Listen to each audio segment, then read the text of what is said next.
Esta noche vamos a empezar hablando del miedo. El miedo. Y para empezar a hablar del miedo, recuerdo algo que me dijo mi madre cuando me fui a estudiar a Argentina, allá por el 2005. Me dijo: Daniel, ¿te quieres ir a Argentina? Vete, pero que sepas algo, yo no pienso ir allí. No pienso ir allí, ya sabrás lo que haces. Yo no entendía muy bien a qué se refería, pero con el paso del tiempo lo entendí. Resulta que conocí a una chica y me acabé casando en Argentina. Y mi madre lo que no quería era meterse en un avión y viajar a Argentina. No le gustaba nada volar, ya los vuelos cortitos de media hora de España a Mallorca, donde vivíamos una temporada, no le gustaban nada. Imaginaos meterse 12 horas.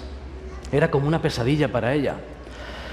Pero desgraciadamente para ella y afortunadamente para mí, así fue, Me terminé casando allí y vino a Argentina. Afortunadamente el viaje fue bien, fue una bonita impresión y yo creo que incluso le gustó. Pero el miedo a volar es algo bastante común. Hay gente que le da vértigo simplemente meterse dentro de un avión tanto tiempo. Hay miedos que son muy peculiares. Hay miedos como, por ejemplo, la acrometofobia. Yo no he visto nunca a nadie que tenga este miedo, pero consiste en el miedo al dinero. ¿Os imagináis a alguien que le vas a dar dinero y diga: no quiero ni verlo, yo no lo he visto nunca, pero si algún día lo veo digo: mira, existe, la acrometofobia. Hay otro miedo muy raro que se llama, ojo a la palabra, hipopotomonstrosesquipedaliofobia, que no es miedo a los hipopótamos como yo pensaba, sino que es miedo a las palabras largas. Existe. No lo voy a repetir por si alguien tiene miedo, a esta palabreja. Pero hay miedos muy raros. Una búsqueda simple en Google os va a demostrar que hay fobias muy peculiares. Unos más comunes pueden ser el hablar en público, o el miedo a las alturas, el miedo a las arañas. ¿Qué es la experiencia del miedo y por qué se produce en nuestra vida? Podríamos definirlo como una emoción desagradable con una vivencia negativa, que se produce como consecuencia de percibir un peligro. Y el peligro puede ser real o imaginario. El resultado neto es el mismo. Y en este sentido, como ilustración, recuerdo algo que pasó hace poco menos de un año. Y creo que están viéndolo en casa, algunas de las protagonistas. Resulta que era Navidad y vinieron a casa mi cuñado, mis suegros, primito y primita de mis hijas, así que decidieron pasar una noche y hacer un campamento en el salón de estos de primos. Así que se prepararon con los sacos de dormir, con las almohadas, todos bien, y a mí se me ocurrió, y hasta el día de hoy no sé por qué se me ocurrió, no debería haberse ocurrido eso nunca, pero se me ocurrió probar un altavoz que me había comprado que se conectaba con Bluetooth al teléfono. Así que decidí esconder el altavoz, conectarlo con Bluetooth al teléfono y poner un sonido nocturno, pues, de león. Antes de poner el sonido de león, para darle un poquito más de picante al asunto, me acerqué por allí y les dije: bueno, chicos, ¿estáis listos para dormir? Sí. He escuchado por ahí que hay un circo por aquí cercano que se ha escapado un león, pero bueno, no creo que sea nada importante. Ahí lo dejo, Y me fui, como para abonar el terreno a lo que iba a preparar. Así que en un rato me quedé esperando en silencio, yo súper alegre con lo que iba a hacer una broma preciosa, y se me ocurrió, en medio del silencio que ya estaban a punto de dormir, buscar en YouTube rugido de león, y salió uno muy bueno. Muy realista. Así que lo encendí a todo volumen, un rugido en medio del salón. Lo que ocurrió a continuación fue pánico, llanto, eso de crujir de dientes que aparece en la Biblia y tal. Eso ahí en directo, las niñas, el niño llorando todos, mis cuñados ahí diciendo: ¿pero qué haces? Y yo de repente dije: ¿qué estoy haciendo? O sea, acabo de generar un trauma a mis hijos, a mis sobrinos sin necesidad. Me sentí fatal y de repente apareció por ahí mi mujer con cara de leona y ahí me asusté yo, ¿verdad? Ahí es cuando me asusté yo, sin teléfono ni nada, y de repente fue como: no me digas nada porque sé que es absurdo lo que acabo de hacer, cariño, no lo sé. Fui a explicar a los niños lo que había preparado, el altavoz, que no era verdad, que tal. Finalmente se calmaron y creo que no ha quedado trauma. Lo veré dentro de unos años, Pero os digo como ilustración de que el miedo fue real, tan real como si hubiese un león ahí en la habitación. Así que el miedo ocurre por circunstancias que pueden no ser reales, pero que las vivimos como tales. Podemos tener miedo a algo que incluso ya haya ocurrido, miedo al pasado. Dice por ahí una frase: los tímidos tienen miedo antes del peligro, los cobardes durante el peligro y los valientes después del peligro. ¡Tachán! Es una frase célebre. Desde un punto de vista neurológico, el miedo implica, y esto es muy curioso, la activación de la amígdala, del sistema límbico, y esa activación de la amígdala lo que produce es una desactivación a la vez del lóbulo frontal. ¿Y estas palabrejas qué significan? Nosotros pensamos y razonamos con el lóbulo frontal. Así que cuando una persona tiene miedo, se activa el miedo y se desactiva la capacidad de razonar. El pensamiento racional se viene a menos y esto tiene implicaciones incluso legales. El Código Penal español dice: estará exento de responsabilidad criminal el que obre impulsado por miedo insuperable. Miedo insuperable. Se entiende que cuando alguien tiene mucho miedo, no es dueño de sus actos. Es como que no es capaz de controlar. No sé si alguna vez has tenido miedo insuperable. Quizá aquí alguien ha vivido una situación trágica y sabe exactamente a qué me estoy refiriendo. Pero de alguna forma todos desde niños hemos sentido en alguna ocasión miedo. Y es curioso porque el miedo va evolucionando. Fijaos, a los 6 meses surge el miedo hacia estímulos nuevos, a las alturas, en brazos de papá o mamá, a los extraños. Dicen que a partir de los 9 meses el miedo es a la separación de la madre o a quedarse solo. Alrededor de los 2, 3, 4 años surge el miedo al inodoro, a ir al baño. Y si lo piensas, dices, es que es un lugar que asusta, porque le dices al niño, ¿y dónde va todo esto? Va al mar, al mar. Y se asoman ahí. Entonces, claro, sentarse allí en un lugar que puede salir cualquier criatura marina, ¿verdad? No creáis que no es peligroso un inodoro, Así que ya se genera el miedo a partir de esos años. A partir de los 6 años dicen que surge el miedo al colegio, a los temblores de la cara, a los seres imaginarios. Entre los 6 y los 9 años puede aparecer temor al daño físico, surge el temor al ridículo, ya hay una conciencia social en los niños más importante, miedo a no ser aceptado. A partir de los 9 a los 12 años, miedo a los accidentes. Terriblemente surge el miedo al divorcio de los padres. Y es curioso porque estadísticamente muchas veces ocurren en esas edades, entre los 9 y los 12 años. Alrededor de los 12, incluso ya de adultos, van apareciendo miedos centrados en la sexualidad, el embarazo, aborto, suicidio, ver a niños con defectos. Y ya más adelante, a partir de los 30, en ocasiones surge el miedo a las suegras, ¿verdad? Un miedo totalmente infundado, ¿verdad? Con lo majas que son las suegras, de verdad, Un saludo allí a Norma.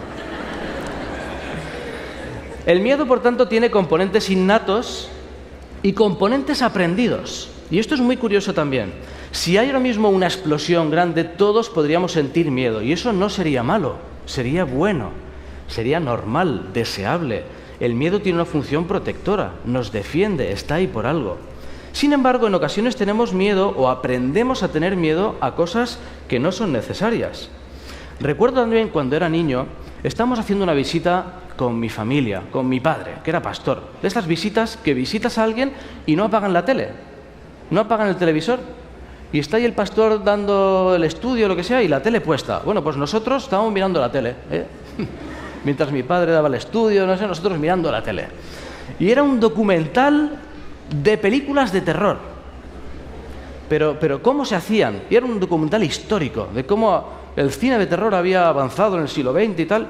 Qué interesante, ¿verdad? Bueno, pues en un momento del documental aparece una escena de una película donde estaba una señora durmiendo y aparece una mano debajo de la cama, una mano de monstruo, y se le pone así en la cara. ¡Buah! Aún recuerdo esa mano. Aún recuerdo esa mano, tanto es así que desde entonces no podía dormir sin taparme. Tuve un miedo desde entonces a algo que hubiese debajo de la cama, ¿verdad? Y afortunadamente siempre tenía una sábana mágica que me protegía. Y es curioso porque desde niño, en ocasiones, quizá habéis vivido la misma sensación de taparte y cuando estás tapado ya no ocurre nada. Yo me tapaba todo menos la boca, me tapaba aquí para poder respirar, invierno, verano, cuando fuese. ¿No tienes calor, Dani? No, mamá, estoy bien así, sudando. ¿Qué calores pasé? ¿Por qué? Porque la manta me protegía de ese monstruo que nunca estuvo, pero años con la manta, Ayer, viniendo en el avión, estaba ahí tan a gusto con mi mantita. Digo, a ver si hay alguien por aquí atrás, Aún recuerdo la mantita. Menos mal que era una manta que protegía de todo, una manta blindada élfica, de esas increíbles. Es curioso porque ya de adultos parece que vamos a ir superando los miedos, pero no siempre es así. En ocasiones de adultos tenemos miedos a otras cosas y ya no nos sirve la sábana. Ya no hay sábana mágica que nos pueda proteger de todos los monstruos. Y quizá no temamos al chupacabras, que por aquí es conocido, creo, o a una habitación oscura, pero seguimos teniendo otros tipos de miedos. Dice un autor, Zygmunt Bauman, en su libro Miedo líquido: hasta ahora se creía que la modernidad iba a ser el periodo de la historia en el que por fin quedarían atrás los temores que atenazaban la vida social del pasado. Los seres humanos podríamos controlar nuestras vidas y dominar las imprevisibles fuerzas, etcétera, etcétera, del mundo. Sin embargo, dice este autor, en los albores del siglo XXI, cuando lo escribió, volvemos a vivir una época de miedo. Vuelve el miedo. En la actualidad experimentamos una ansiedad constante por los peligros que pueden azotarnos sin previo aviso y en cualquier momento. Sin previo aviso y en cualquier momento. Y algunos se aprovechan de la cultura del miedo. Y yo me pregunto en esta noche, ¿tiene sentido tener miedo hoy? ¿Tiene sentido? Una visión realista del mundo parece indicar que es necesario tener miedo. Miedo a los robos, miedo a la violencia, ¿verdad?, que en ocasiones aumenta por momentos, miedo a perder el trabajo, miedo a los accidentes de tráfico, miedo a enfermedades, infidelidades, terremotos, crisis. La lista es interminable de miedos que podemos tener. En general se tiene miedo a morir, se tiene miedo a sufrir, se tiene miedo a tener miedo. Y todos estos miedos son comunes a creyentes y no creyentes. Pero ¿sabéis? Hay algo muy triste. Hay un tipo de miedo que solo lo tienen los creyentes. ¿Sabéis cuál es? El miedo a Dios. Miedo a Dios. Es curioso porque todo surgió al principio. Todo surgió con Adán y Eva. Lo que era una relación de amor, una relación de confianza, a raíz del pecado se convirtió en una relación de desconfianza y miedo. Y fijaos qué versículo más triste. Génesis 3, 10. Son las primeras palabras que pronuncia el ser humano estrenando su mente de pecado. Recién estrenada la mente pecaminosa. Y dice ahí desde el 8, oyeron la voz de Jehová que se paseaba en el huerto al aire del día, y el hombre y su mujer se escondieron de la presencia de Jehová. Tiene gracia, esto del lóbulo frontal ahí funcionó, tiene gracia esconderse de Dios ahí detrás de un árbol, en fin. Mas Jehová, Dios llamó al hombre y le dijo, ¿dónde estás tú? Y él respondió, oí tu voz en el huerto y tuve miedo, porque estaba desnudo y me escondí. ¿Cómo es posible que tan pronto surgiese el virus del miedo en el ser humano? ¿Sabéis lo que llama la atención desde este versículo en adelante? Y lo vamos a repasar. Es que a partir de aquí, cuando el hombre interactúa con lo divino, tiene miedo. Cuando el hombre interactúa con lo divino, tiene miedo. Fijaos, voy a leer un montón de versículos, los voy a leer yo, no hace falta que los busquéis, para no volveros loco. Isaías 6:5. Entonces dije, ay de mí que soy muerto, porque siendo hombre inmundo de labios y habitando en medio de pueblo que tiene labios inmundos, han visto mis ojos al Rey Jehová de los ejércitos. Miedo. Algo muy curioso es que cuando vemos lo primero que dice Dios o un ángel cuando interactúan con el ser humano, ¿sabéis lo que es? No temas. No temas. Es como que, imaginaos un ángel que va a una misión especial en la tierra, le dan, tienes que hacer esto, ¿de acuerdo? Y antes de que se vaya le dicen, recuerda que les das miedo. Ok, lo tengo presente. Los ángeles tienen que recordarles que cuando ven a un ser humano y el ser humano los ve, les da miedo. Fijaos en Génesis 15:1.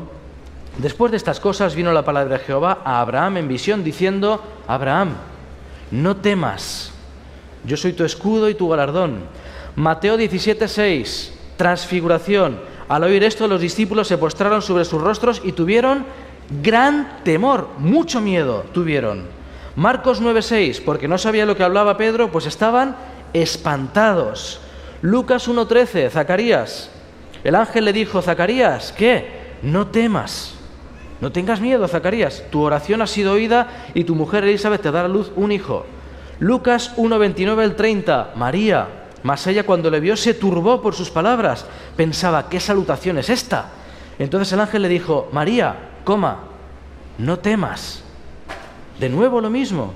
Lucas 2:9, los pastores. He aquí se les presentó un ángel del Señor, la gloria del Señor los rodeó de resplandor y tuvieron gran temor, mucho miedo. Y el ángel les dijo: ay, no temáis, por favor, no temáis. Apocalipsis 1:17, Juan cae postrado a sus pies diciendo, él nada. Jesús le dice: no temas, Juan, tranquilo, respira hondo. Yo soy el primero y el último. Hay muchísimos más ejemplos en la Biblia. Fijaos, interacción del ser humano con lo divino, y el ser humano tiene miedo, y lo divino y lo vinculado con el cielo y los ángeles tienen que decir: tranquilo, no temas. Dios tiene que sentirse un tanto frustrado, ¿no?, con el hombre. Qué frustrante es. Siempre que vas a hablar con el hombre se asusta. Fijaos en Mateo 14, cuando los discípulos lo vieron caminando sobre el agua, quedaron aterrados. Es un fantasma, gritaron. Y yo digo: ¿pero qué película habían visto? ¡Un fantasma! ¿Pero qué fantasma? Gritaron de miedo, dice el texto. Pero Jesús les dijo enseguida: tranquilos, que soy yo. Y a continuación: no tengáis miedo. El mismo patrón en toda la Biblia. ¿Por qué ese miedo a Dios? De alguna forma es comprensible, Si viésemos a un ángel ahora mismo nos daría un poco de... caray, qué impresionante. Alguien podría decir incluso: es que en la Biblia se nos dice que hay que temer a Dios y darle gloria, ¿o no? El mensaje de los 3 ángeles, temer a Dios. Y es lo que tiene el lenguaje, un mismo término para realidades opuestas. Un mismo término para realidades opuestas. Es un tipo de temor diferente. El temor a Dios siempre se considera positivo en la Biblia y tiene que ver con respeto, con tomar en serio. Tener temor de Dios no es tener terror a Dios. No lo es. De hecho, en la Biblia se nos dice que el amor echa fuera el temor. En el amor no hay temor, 1 Juan 4:18, sino que el perfecto amor echa fuera el temor. Así que donde está Dios no puede haber temor. Sin embargo, en ocasiones no lo hemos entendido bien y no lo hemos explicado bien.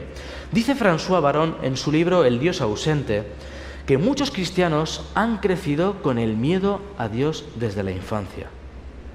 Dios es amor, pero si te portas mal, te mata. Tú mismo. Dios es misericordioso y bueno, pero por si acaso, más vale que te portes bien. En fin, ya me entiendes. Más vale que obedezcas. Algo habrás hecho si te va mal. Esperamos el impacto. Nos portamos mal, esperamos el castigo. Más te vale que sigas trabajando a la perfección. Te queda mucho. Me parece que Dios así no puede hacer mucho contigo. O yo que tú eso no lo haría. Ya sabes que hay alguien que vigila todo. ¿Me entiendes, verdad? Es como que vivimos en una sociedad del miedo que nos hemos creado en base a un Dios falso. A veces incluso se explica mal a los niños. Si te portas mal, Jesús no te querrá. Jesús no te querrá. Pórtate bien. El miedo desde niño se produce porque se genera rechazo. El fallo implica rechazo de Dios. Y ya en los niños, sin querer, quizá con la mejor intención, desarrollamos este temor. Me he encontrado con personas que muchas veces han expresado tener miedo a Dios. Casi podríamos parafrasear el texto: el que tiene miedo a Dios no conoce a Dios, porque Dios es amor. Conocemos el versículo: el que no ama no conoce a Dios. Pero podríamos decir: el que tiene miedo no conoce a Dios. El que teme a Dios con miedo, el que tiene terror de Dios, querido amigo, es porque no lo conoce. No se puede tener miedo a Dios porque Dios es amor y el amor echa fuera el temor. Solo cuando uno conoce a Dios de verdad, cuando se encuentra con el Jesús del deseado de todas las gentes, por poner un ejemplo, cuando descubre la aceptación plena e incondicional de Dios, descubre que a Dios no se le puede temer, solo se le puede amar. Y alguien dice, muy bien, Dani, muy bien, pero ¿y el resultado práctico? Vale, no tememos a Dios, en el término de terror. Pero es posible vivir sin miedo. Con todo lo que nos rodea malo, ¿es posible vivir sin miedo? Vamos a intentar explorar esta realidad a partir de un relato muy conocido, que es quizá el pasaje más conocido sobre el miedo en la Biblia. Está en Mateo 8, versículos 23 al 27. Es el relato de la tormenta. Mateo 8, 23 al 27.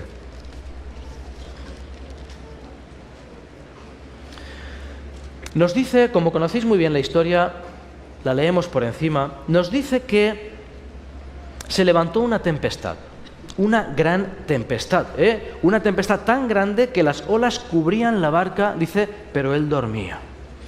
Una tempestad tan grande, y podríamos decir que para los discípulos no hacía falta en ese momento una tempestad. Había sido un buen día, habían hecho mucho para avanzar la obra, estaban cansados, de alguna forma solo querían llegar al otro lado. Y de repente aparece un seísmo, dice literalmente en griego, un terremoto en el mar. ¿Cuántas veces en nuestra vida de repente aparece la tormenta? De repente aparece el terremoto, cuando la vida entera se sacude. Y las desgracias, o no, parece que ocurren siempre en el momento menos oportuno, cuando menos te lo esperas. Siempre a traición, siempre en el momento menos oportuno surge la catástrofe en tu vida, el terremoto, la tormenta, el miedo. Y mientras Jesús duerme, y aquí nos vamos a detener. El texto no explica si no se entera de la tormenta o se entera pero no le importa. Lo cierto es que se nos dice que Jesús duerme plácidamente. Así que los discípulos, que conocéis muy bien la historia, cuando ya no pueden más, cuando creen que van a morir, cuando han probado todo, ven a Dios durmiendo y aquí surge el enfrentamiento. Fijaos, ven a Jesús durmiendo y la sensación no es, ay, fíjate, qué ejemplo nos da de confianza, Tú sí que sabes, ¿por qué no lo hemos hecho antes? No les surge ese pensamiento. Lo que les surge es, ¿te da igual? ¿No ves que, hola, Jesús, nos estamos muriendo todos? Hay un tono de reproche. Dice el deseo de todas las gentes, Elena de White nos dice, con asombro y desesperación exclamaron, Maestro, ¿no tienes cuidado que perecemos? ¿Cómo podía él descansar tan apaciblemente mientras ellos estaban en peligro luchando con la muerte? El pensamiento que encierra este versículo, que es muy humano y muy compartido por todos, es ¿cómo puede Dios dormir mientras yo me estoy muriendo? ¿Cómo puede Dios dormir mientras yo me estoy muriendo? Hola, se supone que eres Dios. Acabo de hablar contigo, acabo de trabajar para ti. Lo he dado todo por este maldito viaje. Ha sido tuya la idea de traerme al otro lado. Tuya ha sido la idea. Tú me sacaste de la orilla, tú me metiste en el barco, tú me has traído aquí. Yo no quería venir a la otra orilla, idea tuya. Y me estoy muriendo y tú te duermes. Esto es lo que encierra el reproche de los discípulos. ¿Qué clase de Dios eres que te duermes mientras nos morimos todos? ¿De qué vas, Jesús? ¿De qué vas? Qué duro es cuando surge la tormenta y crees que Dios duerme y lo ves dormir y lo ves que no responde y hace señales y gritas y sigue durmiendo plácidamente. Y a ti no se te ocurre decir, mira qué bien, qué descansado está Dios. No se nos ocurre eso. Se nos ocurre el reproche natural de quien dice, pero esto no ha sido idea tuya. ¿No me has traído tú aquí, a la mitad del lago? Jesús se levanta y hace una pregunta. ¿Por qué teméis, hombres de poca fe? Y parece que en esa pregunta encierra el gran paradigma del miedo. ¿Por qué teméis, hombres de poca fe? De alguna forma nos presenta que el miedo es inversamente proporcional a la fe. Mucha fe, poco miedo. Poca fe, mucho miedo. De hecho, en Marcos 4 les dice, ¿cómo no tenéis fe? En Lucas le dice, ¿dónde está vuestra fe? El mismo pasaje, pero dice, oye, ¿qué pasa con vuestra fe? En Marcos incluso les dice, ¿por qué sois cobardes? ¿Cómo no tenéis fe? Y yo me pregunto, ¿será posible que sea tan sencillo? ¿Todo se reduce a tener fe? ¿Y entonces no hay miedo? ¿Será posible que la fe calme las tempestades? ¿Será posible que si tengo suficiente fe, mi barco no se hunda? Queridos amigos, no siempre. Acompáñame a otra tormenta. Hechos 27. Hechos 27, el viaje de Pablo, ¿sí? Viaje de Pablo a Roma, un viaje un poco accidentado. Pablo se enfrenta a un viento llamado Euroclidón, una tempestad tremenda. Y fijaos la comparación. ¿Cuánto duró la tormenta de los discípulos, el episodio? ¿Qué pudo durar? No lo dice. Media hora, 40 minutos, 1 hora luchando con la tormenta. En el caso de Pablo dura un pelín más, ¿verdad? Un día entero, 2 días, 3 días. A los 3 días se le aparece un ángel y le dice, Pablo, tranquilo, que vais a llegar bien a Roma. En otras palabras, quedaos con esta frase. Le dijo, Pablo, este viaje termina bien. Pablo, este viaje termina bien. Pablo tiene fe, está preso contra su voluntad, es un siervo de Dios. Dios responde a Pablo y Pablo dice, de acuerdo, gracias, gracias, va a terminar bien. Pero pasa un 4.º día y un 5.º y un 6.º y un 8.º, 10 días en alta mar, 12 días, 14 días. Y el barco se hundió. Y a veces no entendemos bien esta historia. Tranquilo, Pablo, el viaje va a terminar bien. Muy bien. 14 días de náufragos en alta mar y el barco se hunde. Creo que de esta historia podemos sacar alguna lección. Y es que es posible que durante nuestro viaje un día haya un naufragio. Puedes orar a Dios, puedes hacer su voluntad, puedes servirle, pero quizá después de luchar contra la tempestad, Jesús no diga, calla, enmudece. Quizá el barco se hunda. Podemos luchar con una enfermedad y morir. Podemos orar antes de un viaje y tener un accidente. Podemos orar por nuestra relación y que nos abandonen. ¿O no? ¿O estoy diciendo algo que no conocemos todos? La pregunta es, ¿y entonces qué?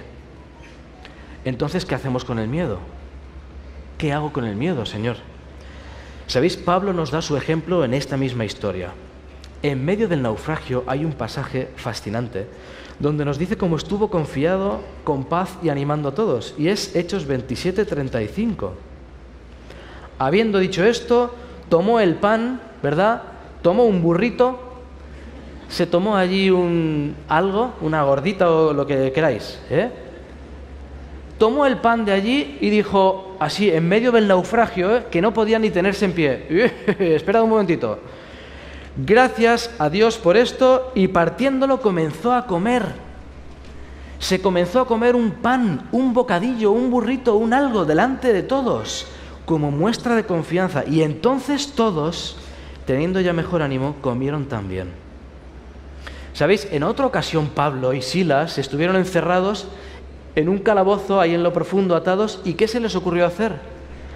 Cantar. Alabaré, alabaré, aquí, entre los dos cantando. Y yo me pregunto, Pablo, ¿cómo puedes convertir la cárcel en un campamento de conquistadores?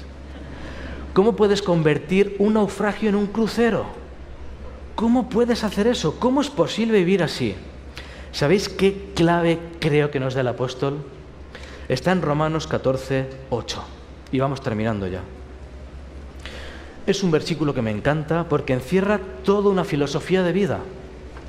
Una filosofía de vida aplicada al miedo. Dice Romanos 14:8. Si vivimos, para el Señor vivimos. Pablo, ¿y si morimos? ¿Te lo has para pensar alguna vez? Y Pablo dice, claro que lo he pensado. Si morimos, para el Señor morimos. Así que sea que vivamos o que muramos, del Señor somos. Me da la impresión de que esta es la clave de una vida que no esté atenazada por el miedo. Más allá de las técnicas psicológicas, más allá de las prácticas de autoayuda, más allá de las frases bonitas, la Biblia nos confronta con ¿qué es lo peor que te puede pasar, Dani? Piénsalo, ¿qué es lo peor que te puede pasar? Tribulación, angustia, persecución, hambre, desnudez, peligro, espada. ¿Qué nos dice el mismo Pablo de esto? Antes, Romanos 8:35, en todas estas cosas que pueden ser lo peor que nos ocurre en la vida, somos más que vencedores por medio de aquel que nos amó. ¿Sabéis por qué somos más que vencedores? Por la frase que el ángel le dijo a Pablo. Dios se acerca a nuestro oído y nos dice algo. Dani, este viaje termina bien.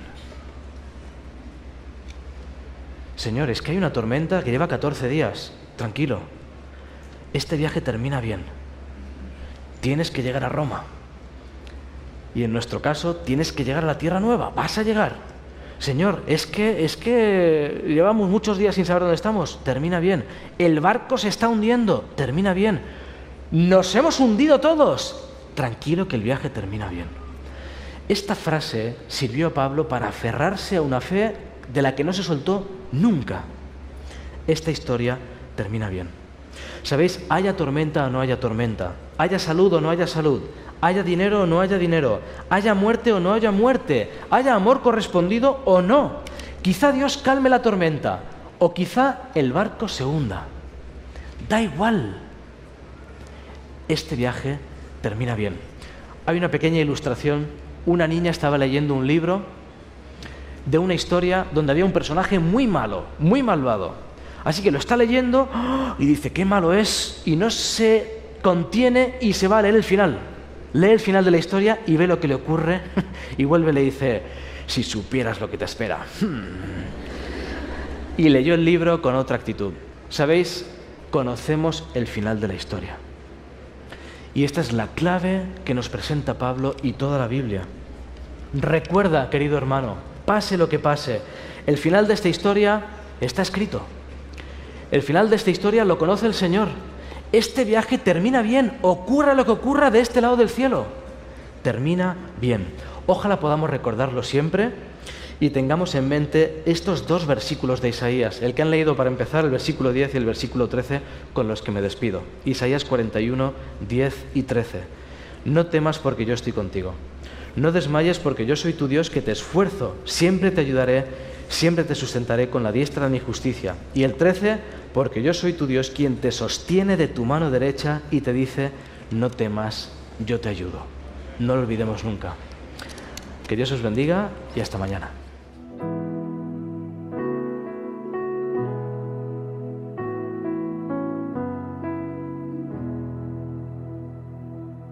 Nunca desmayes que en el afán Dios cuidará de ti. Sus fuertes alas te cubrirán, Dios cuidará de ti. Dios cuidará de ti, velando está su tierno amor. Sí, cuidará de ti, Dios cuidará de ti. En duras pruebas y en aflicción, Dios cuidará de ti. En tus conflictos y en tentación, Dios cuidará de ti. Dios cuidará de ti, velando está su tierno amor. Sí, cuidará de ti, Dios cuidará de ti. De sus riquezas te suplirá, Dios cuidará de ti. Jamás bienes te negará, Dios cuidará de ti. Dios cuidará de ti, velando está su tierno amor. Sí, cuidará de ti, Dios cuidará de ti. Que vengan pruebas o cruel dolor, Dios cuidará de ti. Tus cargas pon sobre el Salvador, Dios cuidará de ti. Dios cuidará de ti, velando está su tierno amor. Sí, cuidará de ti. Dios cuidará.